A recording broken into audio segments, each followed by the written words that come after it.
meus amigos, estamos de volta, de Matilisto, como sempre, mas outra vez em débito com vocês.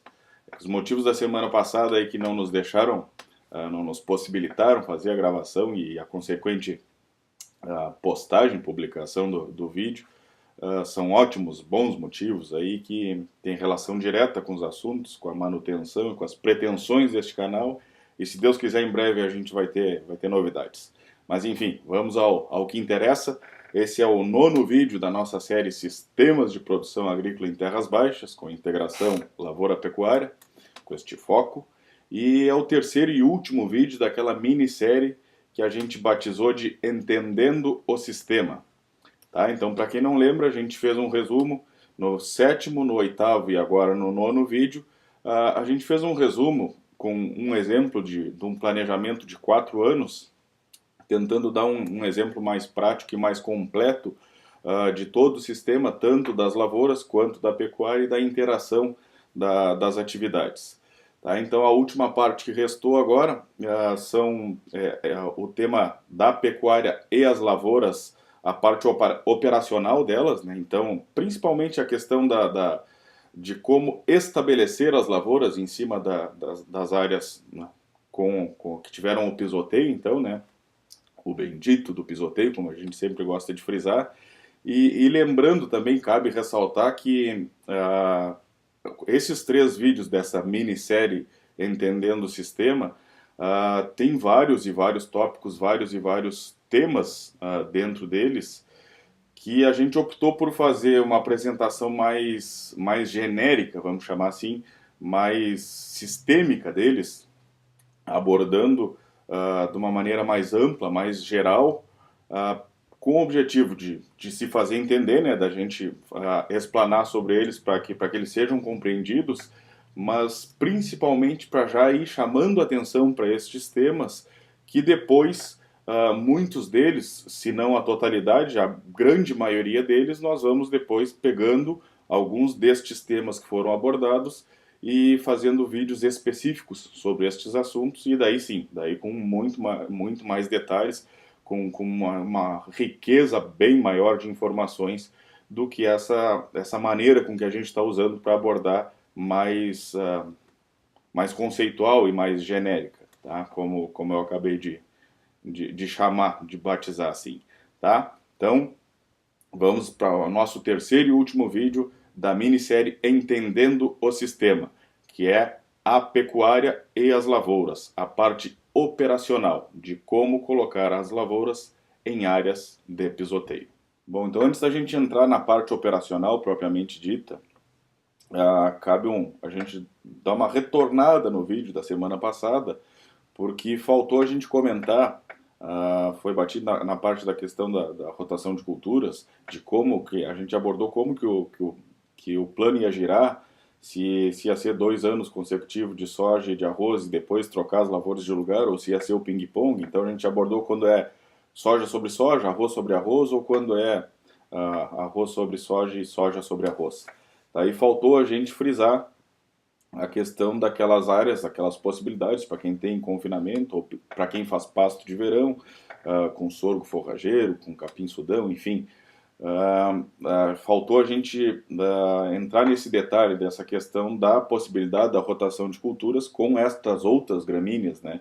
Então, basicamente, pensando na silagem, na produção de silagem, seja de planta inteira, seja silagem de grão úmido, para produzir boia para confinamento, então, que é uma possibilidade tanto da rotação de culturas, tá, da questão das culturas em si, quanto com a rotação de mecanismos de ação dos grupos químicos dos herbicidas utilizados, tá? Não somente os grupos químicos, mas os mecanismos em si, a maneira como o herbicida atua nas plantas daninhas, a gente também tem a possibilidade de rotacionar. Tá? Então faltou essa questão da gente comentar. Tá? Esse detalhe nos escapou no vídeo passado, e como faz parte também da continuação do assunto agora, eu me lembrei de fazer um breve comentário sobre isso, porque a intenção é a gente deixar para abordar com detalhes mais para frente, como já foi comentado. Tá? Então, dentro dos tópicos, dos subtítulos, digamos assim, que ficaram separados para a gente falar desta questão operacional agora, do estabelecimento das lavouras em cima de áreas com pisoteio, de áreas que teve pecuária, a principal delas, a nossa principal dificuldade, a grande dificuldade que a gente tem é com o estabelecimento. Tá? Essa é o maior desafio que a gente tem, seja quando for estabelecer em cima de uma área de arroz, de uma área de soja, ou de uma dessas áreas que vai ser destinada à produção de silagem, por exemplo, que eu já comentei, que eu acabei de comentar. Tá? Então, a ideia agora é a gente dar algumas dicas de como a gente conseguir operacionalizar e facilitar um pouco essa questão. E dentre estas dicas, vai ter entre elas o volume de palha, que é extremamente importante, foi assunto de um dos textos lá da página, e que depois, para frente, quando a gente for falar em preparo convencional versus plantio direto, mas plantio direto ao pé da letra, não simplesmente semear sem mexer na terra, porque o conceito de plantio direto é bem mais amplo do que isso, e por isso é uma coisa que me incomoda, e por isso eu quero deixar para que seja um tema específico este assunto, mas vamos falar agora brevemente sobre o volume de palha. Tá? Então, algumas ações que a gente pode tomar na máquina, na semeadora, propriamente dita, antes e depois de plantar, tem algumas opções também que a gente pode fazer já na operação de semeadura, e alguns tipos de preparo. Esses tipos de preparo também serão assuntos específicos de alguns vídeos futuros, mas eu quero elencar eles pelo menos aqui para chamar a atenção e despertar o interesse de vocês, para que a gente possa aprofundar isso com detalhes depois. Tá bem? Outras questões que também, já para adiantar o assunto, essa maneira de rotacionar os planos, a gente vai fazer alguns vídeos depois quando, na hora de girar, nesse exemplo que a gente pegou, que a pecuária ficaria num plano por 4 anos consecutivos e depois cederia essa área para entrar as lavouras, e a pecuária vai para cima de alguma área que estava com lavoura, a gente vai demonstrar algumas possibilidades de quando a pecuária vem para cima de uma área que estava com soja ou de uma área que estava com arroz. Quais são as diferenças, as dificuldades, as vantagens de por que fazer de uma maneira ou de outra. Enfim, tudo faz parte de um planejamento maior e de uma série de estratégias e de tomadas de decisão. Tá? Mas então, feito essa introdução de como a gente vai abordar os temas agora, vamos para a última parte, a parte mais prática do vídeo, a parte mais efetiva do vídeo de hoje, para a gente encerrar então essa minissérie Entendendo o Sistema, e a partir da semana que vem a gente começar a produzir e divulgar vídeos específicos com temas mais detalhados. Quando eu me refiro ao desafio de estabelecer lavoura em cima de áreas de pisoteio, obviamente estou me referindo sempre a gente fazer uma semeadura sem mobilização de solo, né? Então não vai ser feito um preparo convencional. A intenção é que se faça a retirada do gado, a dessecação, como a gente já comentou em alguns vídeos anteriores, e se depois se faça a subsequente semeadura nessa área, independente de qual for a lavoura. Tá? Mas há a possibilidade da gente fazer algumas pequenas operações, algumas micro-operações, vamos chamar assim, que não vão mexer na estrutura do solo, que não vai ser feito um preparo na área, mas que facilitam e que garantem bastante a melhora do estabelecimento, e garantem, na verdade, um padrão de stand, que aí é que está o grande ponto. Então essa é a principal dificuldade, é a principal diferença do sucesso das lavouras para quem está começando a fazer, ou para quem está com dificuldade de colher bem em cima de área que teve gado e acha que o gado tira o potencial da lavoura. Pelo contrário, a pecuária potencializa, tá? Desde que bem feita a integração, porque está ocorrendo muito provavelmente tenho quase que certeza absoluta, sem ir nas áreas de vocês, mas para quem está tendo problema, eu tenho quase que certeza absoluta que o problema é operacional e este é o maior desafio, como eu já frisei, é ter padrão de stand e conseguir com que a gente tenha nas lavouras pisoteadas o mesmo padrão de lavoura, a mesma quantidade de plantas por metro quadrado que se tem numa área de preparo convencional. Esse é o grande desafio, essa é a grande dificuldade e para isso que a gente precisa fazer algumas operações diferentes. E para isso que se deve tomar alguns cuidados. E a questão do volume de palha que eu frisei, que eu comentei que seria um dos temas, então este é um dos cuidados que a gente, principalmente em área baixa, que é o foco do nosso trabalho, né, sistemas de produção agrícola em terras baixas, tá? Então a gente tem que ter um grande cuidado, principalmente para quem vai fazer soja depois da pecuária, que vai fazer soja em semeadura direta, e, e a soja, como ela é uma cultura de terras altas, tudo que foi validado e de manejo, conservação do solo, e que se aplica para a cultura da soja, foi feito, foi validado para terras altas.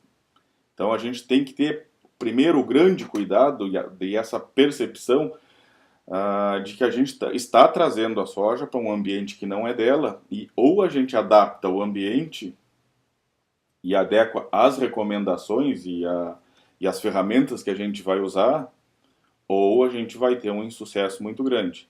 Então,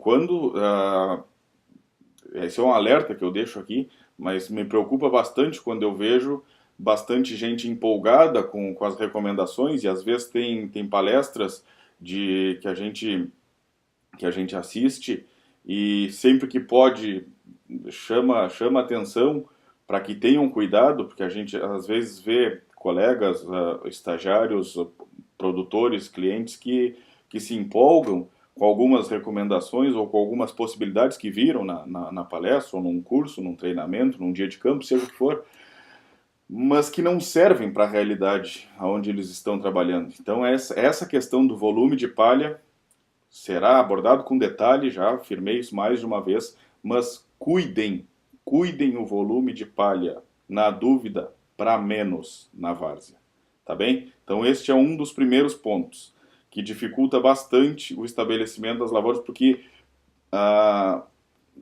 uma um dos objetivos da palhada é guardar água, reter umidade. A várzea, por consequência, já é mais úmida. Se o volume de palha for muito superior ao ideal, e dependendo da capacidade de drenagem da área, não sei como está a condição da propriedade onde estão semeando, porque este é o primeiro e mais importante passo, que é redimensionar a propriedade, mas daqui a pouco juntam dois problemas em um só. Então a propriedade já não está com uma macrodrenagem bem dimensionada e o volume de palha fica superior ao que deveria, e essa área não vai secar nunca. Eu já vi, inclusive acabo de me lembrar, vou colocar isso no vídeo de hoje, vou incluir fotos aqui, uh, de, uh, 3 safras atrás, 4 safras atrás talvez, que a gente pegou uma época de semeadura, um período de final e início do outro ano bastante chovedor, foi um ano que se colheu bastante bem, e eu vi gente com volume de palha em coxilha. Em coxilha, as fotos que eu vou mostrar são em pedras altas, em terras, em áreas altas, áreas dobradas, e a foto foi tirada, eu não me recordo agora se foi em final de dezembro ou início de janeiro, mas quando eu incluir a foto no vídeo, eu vou colocá-la com data, e daí vai estar correta a informação. Mas o último recurso que sobrou para o produtor, já desesperado porque não conseguia plantar, foi colocar fogo na palha.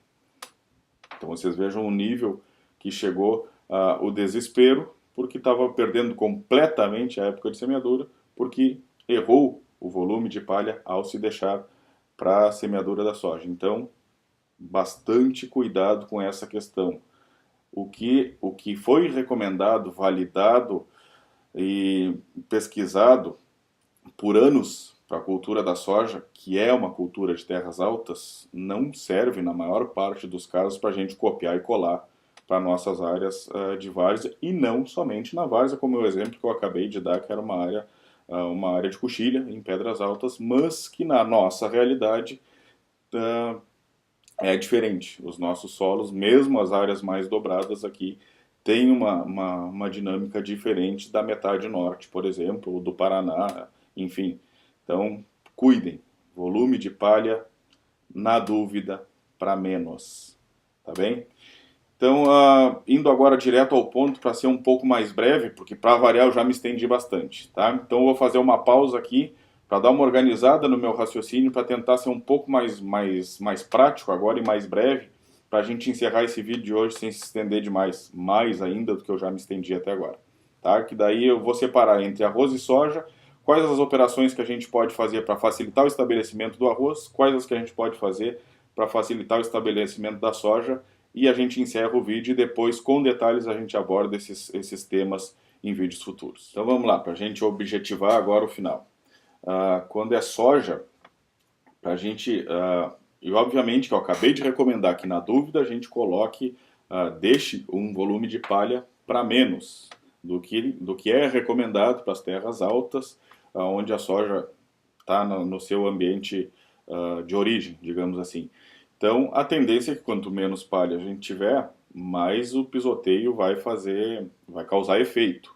Tá? Então, às vezes a gente tem vários buracos de casco que ficam na área, e este é o grande desafio e essa é a grande dificuldade. As semeadoras não tem uma semeadora, independente da marca que seja, da regulagem que se faça, que tem a capacidade de copiar cada copinho daqueles, cada furinho daqueles que fica do desenho do casco marcado no chão. Tá? Então, nas áreas de soja, a gente tem pelo menos umas duas opções para tentar resolver essa questão. Na verdade, tem uma opção que, independente da cultura, é a gente colocar, tem gente que coloca umas tapadeiras, um arrastão, uma grade caturrita presa na própria plantadeira, tá? Ou se improvisa, bota pneus de arrasto, correntes de arrasto, enfim. O objetivo é que já na própria ação de semear, que a própria plantadeira já tenha algo adaptado atrás dela, para que dê uma corrigida, porque aonde tiver muito furo de casco, obviamente quando a plantadeira passar vai dar uma afrouxada no solo, vai levantar algum torrão, e essa tapadeira, corrente, pneu que tiver atrás da máquina vai ajudar a esfarelar esses torrões que a plantadeira levantar e vai cobrir melhor a semente, vai deixar a uniformidade de semeadura mais bem feita. Então essa é uma das opções que a gente tem, e isso independe se é arroz, se é soja, se é milho, se é sorgo, nas pastagens dá para fazer também. Então isso é uma maneira de melhorar a qualidade, ter um capricho mais no ato da semeadura, seja qual for a cultura, repetindo. Tá? Então, e outro detalhe que se dá para fazer quando é soja, que a gente não vai ter taipa, é passar uma grade, mas uma grade com pouquíssima trave, uma grade muito leve. O objetivo não é fazer terra, é tão somente ciscar, vamos chamar assim, dar uma descascada, uma esfarelada nessa superfície do solo, onde ficaram aqueles buraquinhos de casco, e depois passar um trilho, passar uma tapadeira, que às vezes dá para prender na própria grade. Tem gente que passa uma plaina para corrigir melhor. Dependendo, solos mais arenosos fica mais fácil de esfarelar, daí qualquer coisa que se passe já corrige melhor. Solos mais pesados, às vezes há a necessidade que seja uma plaina para deixar mais bem corrigido o relevo. Mas enfim, o objetivo, e é isso que eu quero que entendam, o conceito que eu quero passar é que a operação que se faz é algo muito, muito localizado, muito pontual, sem mobilizar o solo, mas só para corrigir a superfície, para que a gente melhore a plantabilidade. Essa é a palavra da moda e o objetivo final dessa dica que eu estou dando. Tá? Outra coisa que pode ser feito são os famosos escarificadores, que daí tem N marcas, tá? Que Tem duas maneiras da gente utilizar eles, que dá para passar logo após a colheita, quando é soja sobre soja, que a gente falou no vídeo passado. Isso é uma das coisas que eu vou abordar nos próximos vídeos, mostrando exemplos fotográficos, principalmente. Dá para fazer a colheita da cultura e passar o escarificador já semeando a própria forrageira de inverno, ou dá para semear a forrageira de inverno a lance e passar o escarificador depois. Só que daí, dependendo de qual for a mobilidade que ele causar no solo, vai ter um prazo mínimo aí para conseguir transitar em cima e para colocar o gado, e qual a categoria animal que vai em cima, porque alguns desses escarificadores frouxam todo o perfil do solo onde eles atuam. Então, se a gente transitar com máquina ou colocar uma categoria animal de uma carga muito alta em cima dessa área, a gente tende a apertar mais ainda, e daí sim, pega períodos de chuva, o gado se enterra e abre umas tocas. Daí não são buraquinhos de casco, daí são tocas que a gente vai abrir na área. Tá? Então isso tem que ter bastante cuidado. Dá para ser feito, mas é bastante técnico e há de se cuidar bastante. E tem gente que faz ao final, após a saída do gado, usa um desses subsoladores, retira o gado, como se fosse fazer, retira o gado, espera o rebrote da pastagem, faz a dessecação, como se fosse fazer a semeadura direto, e antes da semeadura se faz a escarificação, e dependendo do ponto de umidade que tiver o solo, que é um ponto muito específico para trabalhar com esse tipo de equipamento, dependendo de como tiver, dá para tão somente passar o escarificador e semear em cima depois. Solos mais arenosos, geralmente dá para fazer isso. Ou se não, de novo, passa um trilho, passa uma plana e semeia. Enfim, são algumas operações rápidas e que requer pouca demanda, principalmente de desembolso de diesel. Tá? E são coisas que são práticas de fazer, dá para fazer próximo da semeadura, principalmente. Às vezes dá para ir fazendo na frente, dependendo da capacidade operacional da propriedade, dá para ir fazendo na frente das plantadeiras. Tá? Daí vai um dia na frente, às vezes quando a capacidade operacional é boa, vai indo com 2, 3 quarteirões na frente das plantadeiras, e elas vêm vindo no rastro aí para não ir abrindo muita área na frente por algum perigo de chuva, por exemplo. Tá? Então essas são algumas opções que a gente tem pensando em soja, milho, sorgo, alguma dessas áreas sem taipa. E nas áreas que vão arroz, essas opções de escarificar ou de passar grade a gente não utiliza, mas serve a das correntes, das tapadeiras, também para o arroz. Tá? Então dá para a gente fazer a semeadura. Tem alguns cuidados, para concluir, dá para a gente fazer a semeadura com o equipamento na própria máquina, que nem eu citei lá no início dessa parte do vídeo. E depois, dependendo do nível de pisoteio que tiver, depois da semeadura dá para passar um trator só com a tapadeira em cima da área de arroz. Vou botar alguns exemplos de fotos aqui que ficam mais fáceis para a gente entender. Eu acho que vai clarear bastante a compreensão de vocês com algumas imagens fotográficas aí, tá? Mas então, a ideia era essa. Obviamente tem alguns outros cuidados, como, por exemplo, aumentar a densidade de semeadura. Obviamente que em área de pisoteio, a quantidade de semente que se coloca deve ocorrer um ajuste, né? Porque se o nosso principal desafio, a nossa grande dificuldade é o estabelecimento da lavoura, há de se compensar, e daí vai depender de cada caso, não tem como ter uma recomendação e uma taxa de aumento de densidade de semeadura fixa, porque vai variar tipo de solo, vai variar qualidade de semente, vai variar nível de pisoteio, volume de palha, enfim, é cada caso. Isso é só uma tendência. Novamente, eu só quero passar aqui o conceito e não a recomendação. E em área de arroz, dá para, se a lavoura nascer ainda com stand abaixo do pretendido, dá para se aumentar, na primeira dose de nitrogênio, dá para se aumentar a ureia que estava programada para fazer um estímulo ao perfilhamento, para que a lavoura perfile mais antes da entrada d'água aí, para que a gente consiga ocupar melhor os espaços da lavoura. Tá? Então,